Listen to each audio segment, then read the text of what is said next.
Hello, dear ones. Happy second week in December. No, I guess this is still the first full week in December. Reverend Beth Simmons here with a late midweek moment, so more like late week moment. Preview for Sunday. Before I get to what I want to share with you this week, I did want to just give a little promo for this coming Sunday. So this Sunday we will have at 9:45 our regular worship service. It'll be the second week of Advent. We will be lighting the candle of peace. We will be reading probably a familiar passage from Isaiah and the very beginning words of the Gospel of Mark, and preaching on peace, a voice of peace in the wilderness will be is the tentative title of my sermon at the moment. And then after, in the afternoon at 1 o'clock, from 1 to 3, we're going to do our journey to Bethlehem. So this is an amazing, fun experience where the town of Hancock, the little village downtown, gets a little transformation into the village of Bethlehem. So there is an innkeeper, there is a registrar, census taker, Herod is there, potentially with some guards, there are some shepherds, and I think some sheep will be there, and then there will be an angel. This year, a little different. We won't have a live Holy Family, but instead travelers and visitors will be invited by the Magi, who will also be there. To go up to our sanctuary, which is accessible by a lift if stairs are not an option for you.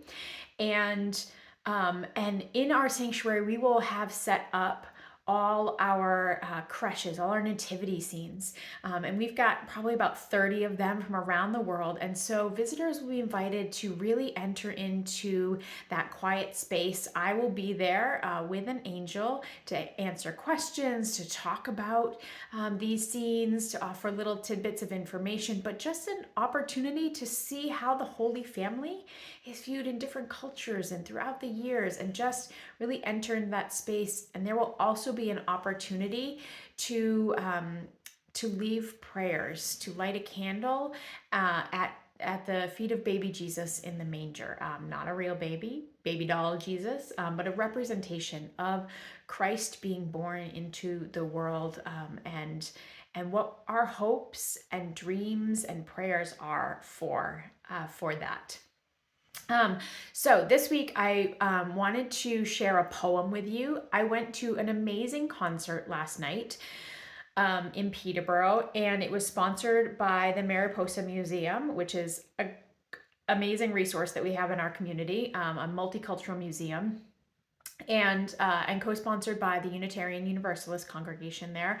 And the group is called Windborn, and they're a 4-person group who sings these really amazing harmonies. It's mostly a cappella, a little percussion, and they had a mouth instrument that they used for one song, but they sing songs from different cultures and songs of justice and once in a while a little humor also, but they were just amazing. So I would look them up. It's Windborne, Windborn singers. And before one of their pieces, they read a Pablo Neruda poem, and it was so moving to me. I've been struggling all week with what to say for this midweek moment. There's so much going on. It's kind of hard to choose, right? And it's kind of hard to narrow down sometimes what I want to share with all of you. As soon as I heard this poem, I thought, that's it. That's what we need to hear. So I'm going to read it first in Spanish, the original language that he wrote it in, and then I will read it in English. And this translation is from Dan Bellum, from Literary Imagination in 2006. So just a little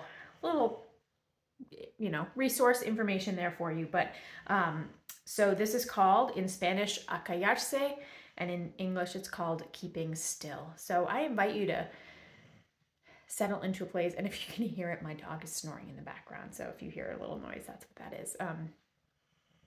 But yeah, a callarse by Pablo Neruda. Ahora contaremos 12 y nos quedamos todos quietos. Por una vez sobre la tierra, no hablemos en ningún idioma. Por un segundo detengámonos. No movamos tanto los brazos. Sería un minuto fragante, sin prisa, sin locomotoros.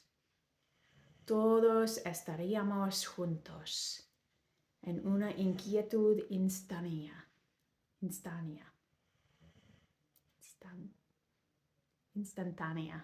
Perdón. Los pescadores del mar frío no harían daño a las ballenas. Y el trabajador de la sal miraría sus manos rotas.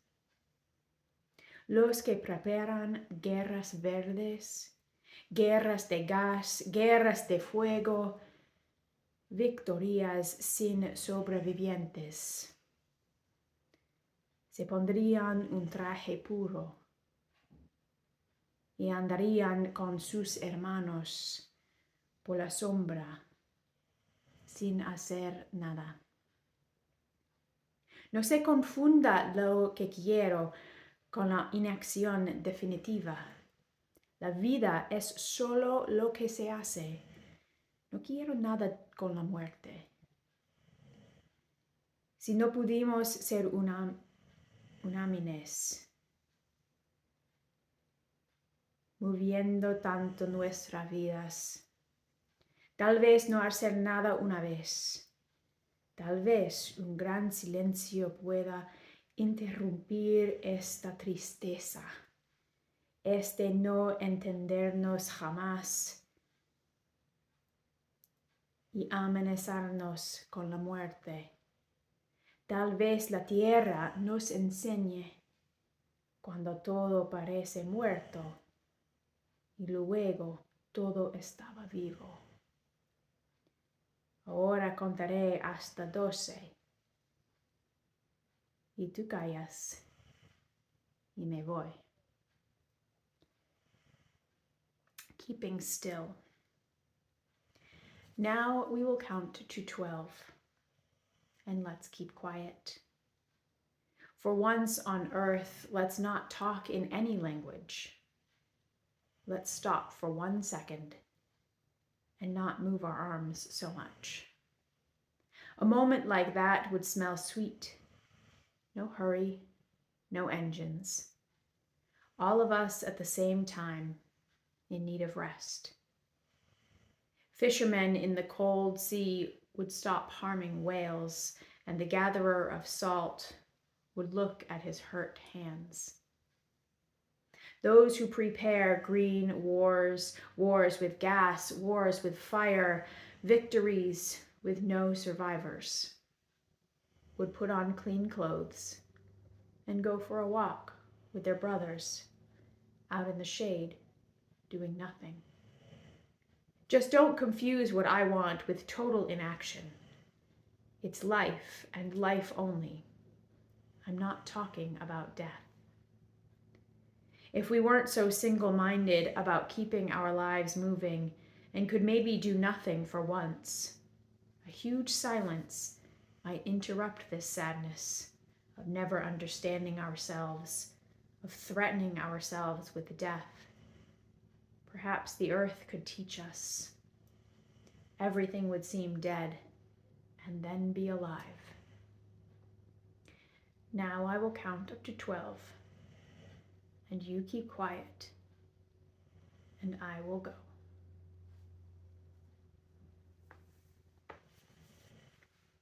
Beloved ones, I hope you find a moment to be still in the next few days, in the coming week, in this time of Advent,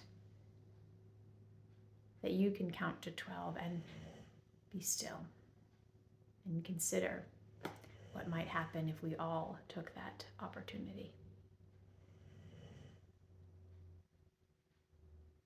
Be well, dear ones.